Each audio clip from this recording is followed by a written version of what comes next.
പെട്ടെന്ന് സമയമില്ല. പെട്ടെന്ന് ഭക്ഷണം എങ്ങോട്ടേ സ്പീഡിൽ പോകുന്നത്? കൊച്ചിനെ അംഗൻവാടി ആക്കാൻ തന്നെ പോവല്ലേ? എന്റെ പൊന്നേടി, സത്യം പറഞ്ഞാൽ ചൂടടിച്ചിട്ടുണ്ടല്ലോ, ഞാൻ അതൊക്കെ മറന്നു. അതെന്നെ എന്നാ ചൂടാ ഈ കൊച്ചു അംഗൻവാടി പോയി എങ്ങനെ കടപ്പു ഉച്ചക്കൊക്കെ? എടി ഒരു കാപ്പി എടുക്കാം, കടുങ്കാപ്പി മതി. കാപ്പിയോ ഈ ചൂടത്തോ? നിങ്ങക്ക് തലയ്ക്ക് വല്ല ഓളമുണ്ടോ? എന്റെ പിന്നെ ഈ നാസയൊക്കെ എന്നാട് പോകണം, വലിയ ശരം പൊട്ടിച്ച് കളഞ്ഞിട്ടാണെങ്കിലും കുറച്ച് ചൂട് കുറയ്ക്കാൻ പറ്റുമായിരുന്നെങ്കിൽ. മഴ പെയ്യുമായിരുന്നെങ്കിൽ ഈ ചൂടിങ്ങനെ ഇറങ്ങുമോ താഴോട്ട്? നിങ്ങക്ക് രണ്ടുപേർക്ക് ഇത് തന്നെയുള്ളൂ പറയാനുള്ളൂ. എപ്പോഴും ചൂട് ചൂട് ചൂട്. ആദ്യത്തെ അൽവൺ പഠിക്കാൻ തുടങ്ങിയിട്ടേ ഉള്ളൂ. അവര് ചൂടിന്റെ ഇതിലൊക്കെ പഠിച്ച് അവര് ചെയ്യുവാണെങ്കിൽ ചെയ്യും. ആകെ ഒരു നാസാനെ അറിയാം, അത് മാത്രമേ ഉള്ളൂ. ഈ ചെറുക്കനൊന്നും ഒരു ചൂടും ഇല്ലേ? ഇതൊക്കെ മനുഷ്യനാണ്.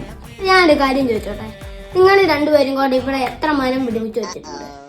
ഇല്ലടാ, ഞങ്ങൾ രണ്ടുപേരോടെ 2 വാഴ വെച്ചിട്ടുണ്ട്. എന്താ നിങ്ങൾ യൂളെ തగ్గടിച്ചോണ്ടിരിക്കാതെ പോയി 2 മരം പിടിപ്പിച്ചു വെക്കും. എന്റെ പിള്ളേരുടെ കാലത്തെങ്കിലും കുറച്ച് തണല് കിട്ടട്ടെ.